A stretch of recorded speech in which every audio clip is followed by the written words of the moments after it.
You look at Las Vegas now, and you see the empty spaces, and you have to understand that didn't happen by chance. For years, the Strip was a kingdom built on pure magic, on cheap buffets, parking that cost you nothing, drinks that were always on the house, and this incredible feeling that anybody, it didn't matter how much cash they had on them, could feel like a high roller for a weekend. But then, something shifted in the shadows, behind the velvet ropes. Wall Street came to town, and they took the old rulebook and tore it to shreds. Men in suits signed papers that would rip the very soul out of the city. And in this story, you're going to hear it straight from a man who was in that room, a retired casino executive who watched it all go down. He'll tell you it wasn't some kind of miscalculation. It was a strategy. From the moment they invented the resort fee to the day they killed the legendary 999-cent buffet, every single move was a cold calculation. Every tradition was sacrificed for the bottom line. And while Vegas might still sparkle on the outside, on the inside, it's been completely hollowed out. So is this just progress? The inevitable fate of America's playground? Or was it a flat-out betrayal of the people who poured their hearts into building it? You're going to want to stay for this, because the real story of Las Vegas is so much darker than anyone is willing to say out loud. Let's go back. I want you to picture the Las Vegas Strip, but decades ago, way before the nickel and diming began, before resort fees and paid parking and overpriced drinks were just a normal part of the trip. Back in those days, Vegas was engineered to make you feel like a star the second your feet hit the pavement. It didn't matter if you showed up with a couple $100 or a few thousand. The entire place was built to turn a regular person into a legend, even if just for a little while. The neon lights seemed to burn brighter. The smiles you got from the dealers felt warmer. And it truly felt like the casinos gave away more than they ever took. At least, that's the illusion they perfected. A guest could wander into a casino with just $200, and when they walked out, they felt like they were Sinatra himself, owning the night. And that wasn't an accident. See the old guard? The guys who built this town? They understood a fundamental truth that the new Wall Street suits never bothered to learn.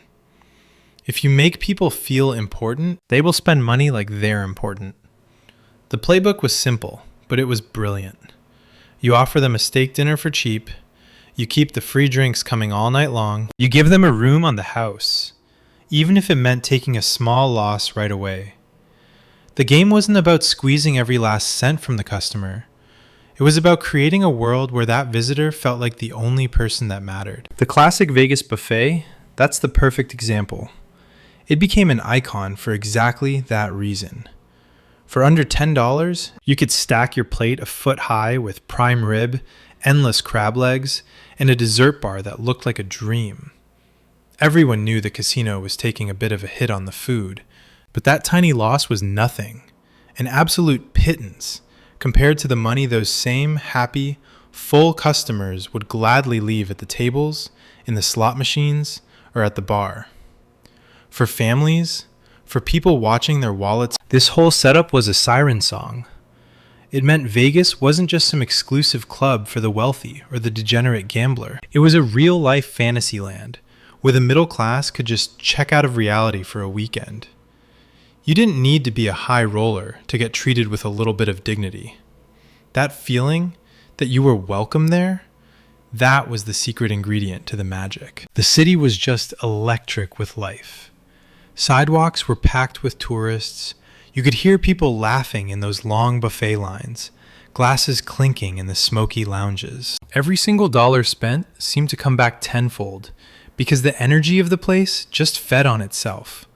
The excitement from one group of friends would spill over and infect another. And pretty soon, the whole strip was pulsing with this incredible current that no corporate balance sheet could ever hope to measure.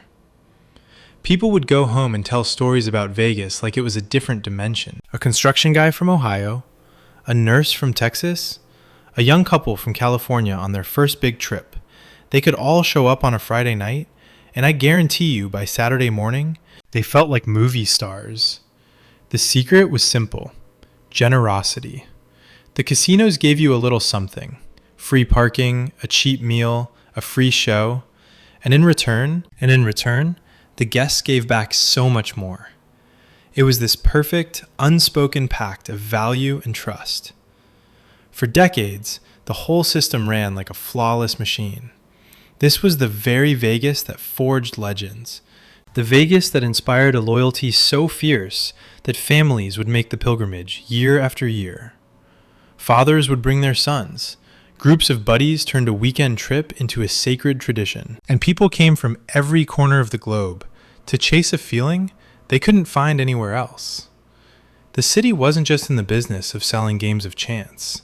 It was in the business of selling a feeling. The feeling that you were somebody, that you belonged, that for one spectacular weekend, you were the center of the damn universe. But as the years rolled on, that beautiful model of generosity started to get some side-eye. To a new way of thinking, it looked inefficient, almost naive. Why lose money on a steak dinner when you could charge 3 times the price? Why on earth would you give away parking when you could turn that very same concrete into a machine that prints money? These weren't the questions of the old Vegas pioneers. No, these came from the outsiders. Then came the money men, the consultants, the suits with their charts and projections who saw no atmosphere, only algorithms. And bit by bit, the very foundations of old Vegas started to splinter. Those splinters became chasms the moment Wall Street turned its hungry eyes to the desert.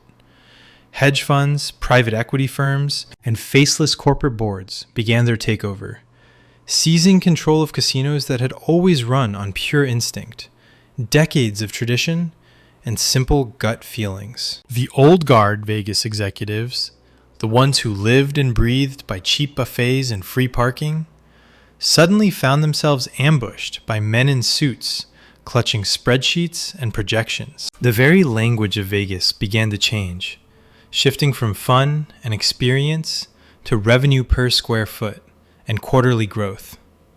For the first time in its history, the Strip was no longer a city built on dreams. It was just another business asset, ready to be squeezed for every last cent.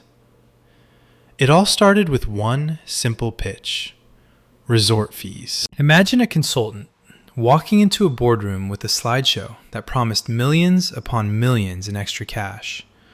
The whole idea sounded completely ridiculous at first. They wanted to charge guests an extra $25 a night for amenities that had always been free. A lot of the old execs just laughed, predicting a full-blown customer revolt. But the corporate side pushed, insisting they just had to test it. And when people actually paid it, with barely a fight, the floodgates burst wide open. One hotel adopted the fee, then the next, and in what felt like a blink of an eye, every single casino on the Strip was charging resort fees. What was once an insane idea had become the new, bitter reality. That same cold logic soon came for parking. Free parking had been a sacred cow in Las Vegas for decades, a tradition as fundamental as the neon lights themselves. The old-timers warned them it was corporate suicide, that the whole city was built on convenience, on a feeling of generosity and openness. But Wall Street's logic was emotionless. A single PowerPoint slide projected tens of millions in new annual revenue, just by charging drivers to park. They ran the test, and once again, the guests grumbled. But they paid. By the following year, the entire Strip had fallen in line. The numbers on the spreadsheets looked great, but the soul of Vegas grew just a little bit dimmer. Naturally, food and drinks were next. The iconic $9.99 buffet, once the beating heart of Vegas value, was now a target. The corporate thinking was painfully clear. Why lose money on food when you can turn it into another profit machine? Prices doubled, and then they tripled. The drinks that used to be on the house while you gambled now cost $20, and then $30. Every single item that had once been a small gesture of hospitality was re-engineered as just another line on a balance sheet. The classic Vegas model of give a little to get a lot was officially dead, replaced by take as much as you can and then figure out how to take more. For the executives caught in this hostile takeover, the change was agonizing. Some of them tried to push back, but resisting had a steep price. Anyone who stood in the way of this new corporate model was shown the door. The message was simple: adapt or you're out. That was the ultimatum. And many of them, including the retired casino executive we interviewed for this story, admit that they signed off on changes they knew, deep down, would kill the magic. In his own words, if I didn't play along, I'd have been replaced by someone who would. But what made this whole shift so truly poisonous was how the public reacted. Every single time a new fee or a price hike was announced, there was a wave of anger, a flood of complaints, even headlines mourning the death of Vegas. But then, the guests came anyway. They griped and moaned as they pulled out their credit cards, but they still paid. That simple act sent a terrifying signal back to the boardrooms. It told them the limits could always be pushed further. If the public was going to keep showing up no matter what, there was absolutely no reason to stop. The Strip began to visibly transform. What had once been a playground for the middle class became a minefield of hidden charges, restrictions, and high-priced everything. Guests no longer felt like valued royalty. They felt like marks in a rigged game where the house always won. And not just at the tables, but at every single turn of their vacation.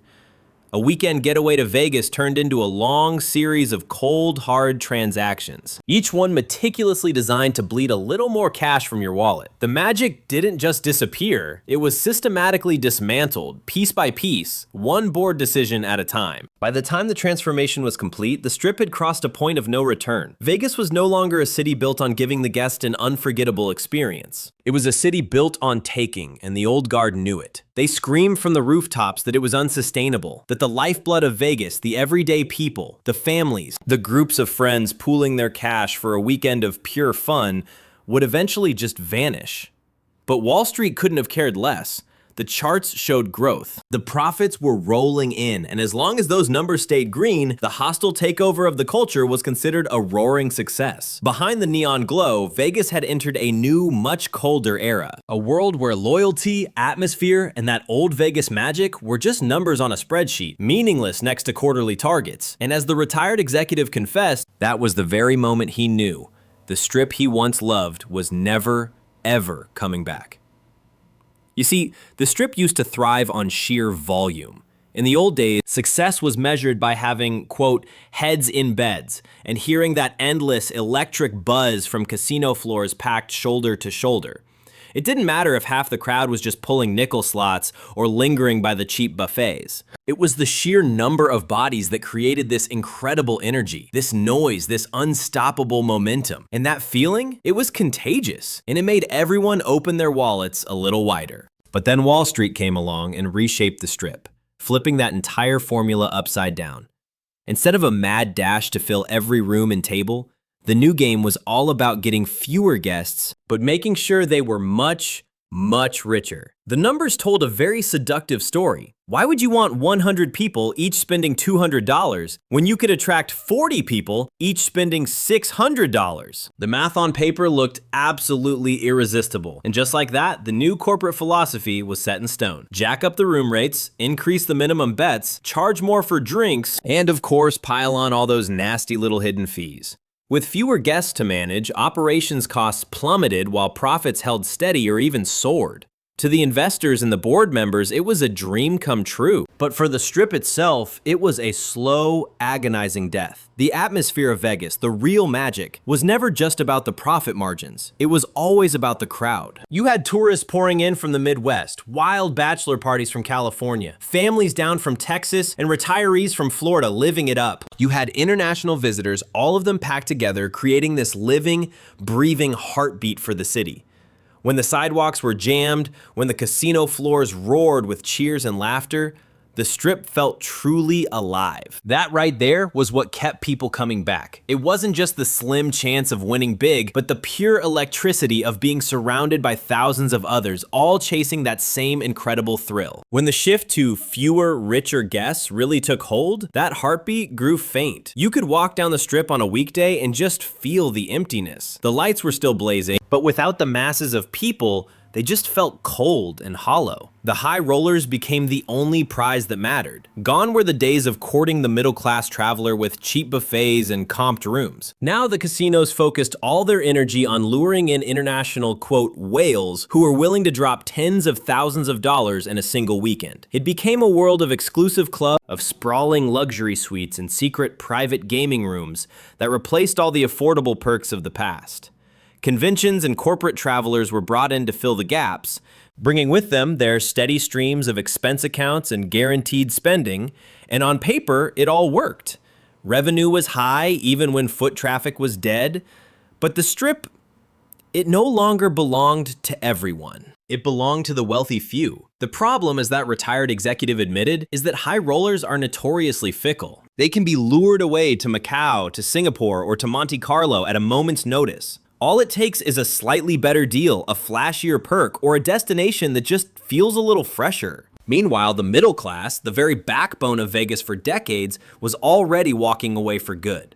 Once they were priced out, most of them never came back. They realized they could spend a fraction of the money somewhere else and have a much better time. And with every family they lost, with every group of friends who decided to vacation in Mexico instead of Nevada, Vegas lost more than just customers. It lost the very soul that made it unique. Inside the casinos, the difference was like night and day. In the old days, a man could lose $200 at the slots and still walk away smiling because he'd gotten a few free drinks, a cheap steak dinner, and maybe even a comped room for the night. He felt valued. But in the new Vegas, that same man loses his $200. And on top of that, he's paying for parking, swallowing a $50 buffet, and shelling out $25 for a watered-down cocktail. It stopped feeling like fun money and started feeling like you were just being systematically fleeced. That bitterness completely eroded the trust and excitement that made gambling in Vegas different from anywhere else in the world. The Strip just became quieter. The constant buzz of the crowds dulled into the polite, sterile hush of the high-limit rooms. Where you once heard tourists shouting in triumph over small wins, now the floors were filled with silent, guarded players just staring at screens. The laughter, the chaos, the beautiful, reckless abandon of the old Vegas nights was gone. And as it faded, the city's identity slipped further and further away. The retired executive remembered the moment it all crystallized for him. He looked out over the casino floor one evening and realized that while the profits were holding strong, something invisible, something vital had died. The energy was gone. Financially, Vegas was surviving, but spiritually, it was running on fumes. What Wall Street was celebrating as efficiency was, in his eyes, nothing more than a hollow, soulless success. He put it bluntly, we were killing the goose that laid the golden egg. And he knew, once you cross a line like that, there's just no going back. But the real tragedy of old Vegas's decline, what makes it so heartbreaking, is that it wasn't just a Vegas story. It was a mirror, reflecting a much larger, sadder story happening all across America. The slow, painful death of the middle class. You have to understand, for decades, Las Vegas was the ultimate playground for everyday people.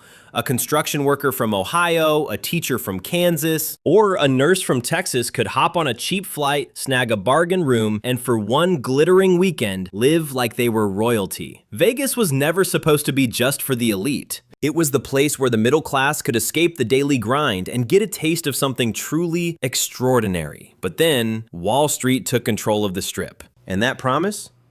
It was sold off, piece by painful piece. It didn't happen in a flash. No one gathered in a boardroom and formally declared war on regular Americans.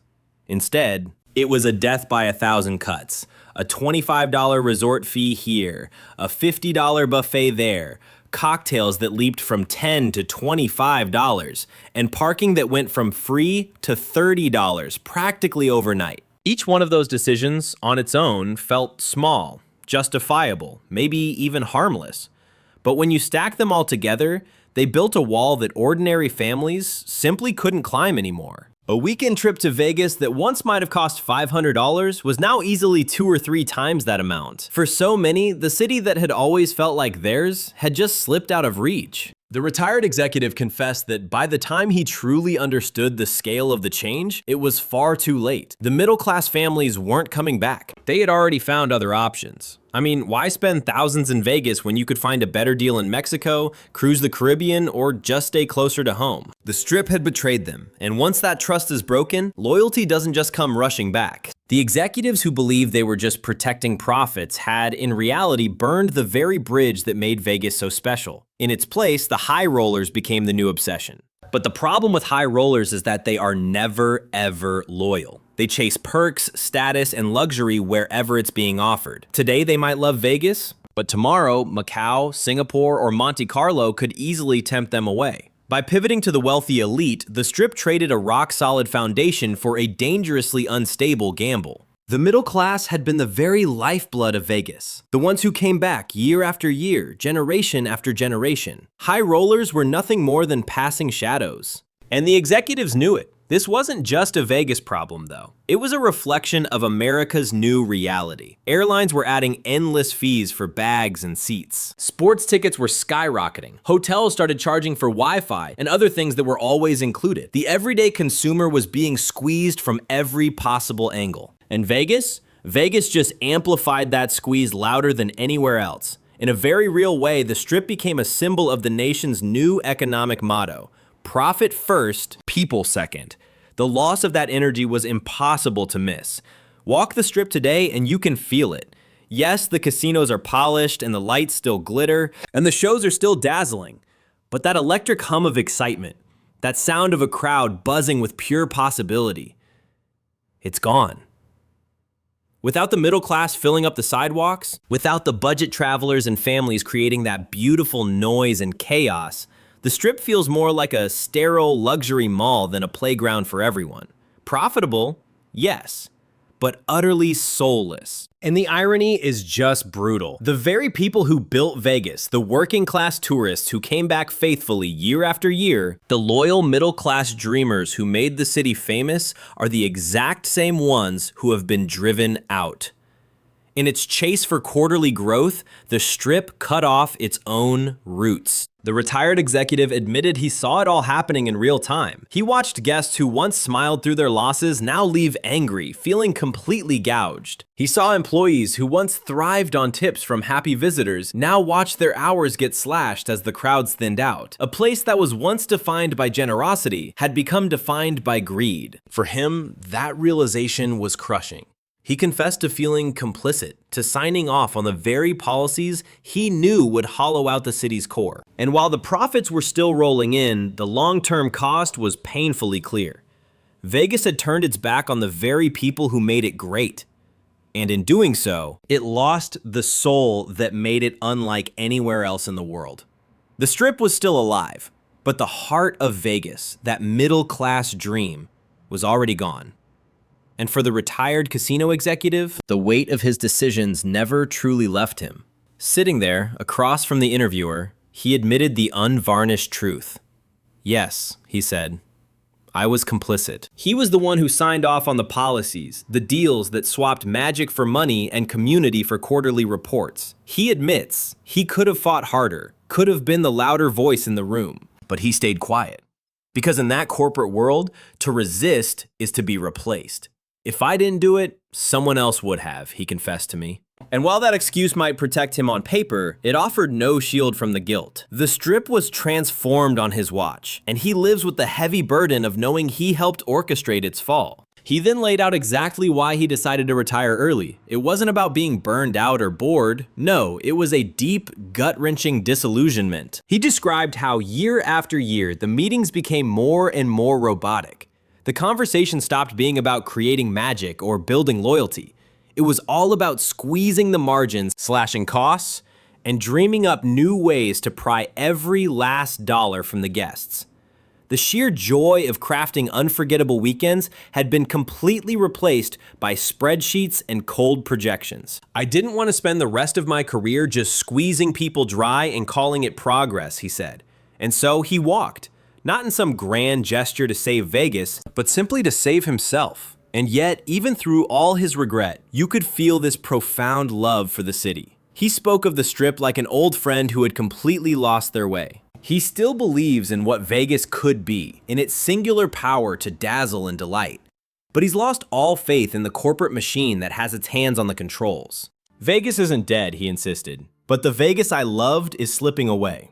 For him, stepping down was his own small act of rebellion, his way of finally saying enough is enough. He knew he couldn't stop the tide, but he could at least refuse to keep pushing it forward. And looking ahead, he offered a truly sobering prediction. This whole strategy of fewer but richer clients might be working now, but it's a dangerous game. High rollers, he explained, aren't loyal. They're mercenaries, always on the move from one luxury hotspot to another, constantly chasing the next best deal.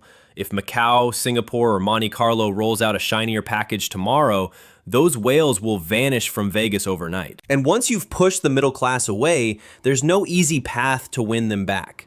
He warned that the Strip is walking on a razor's edge, balancing short-term profits against what could be long-term ruin. But he did leave the door cracked open for hope.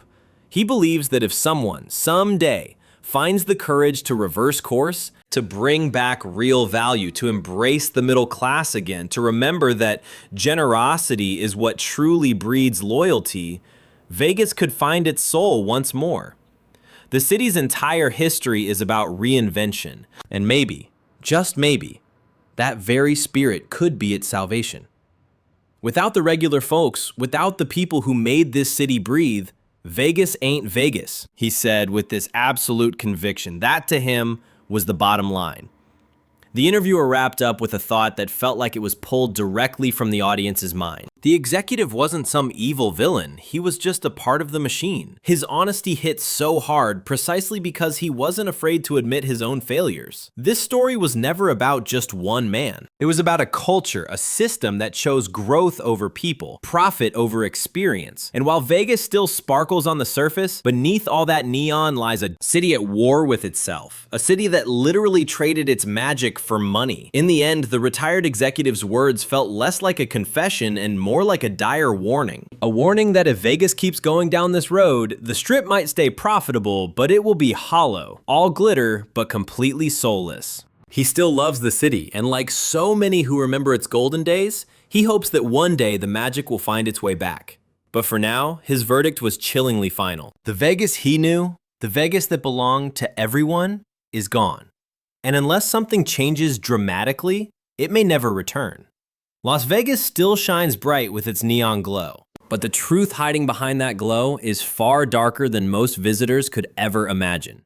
The Strip was once built on the idea of generosity, a town where the middle class could come and feel like kings and queens for a weekend.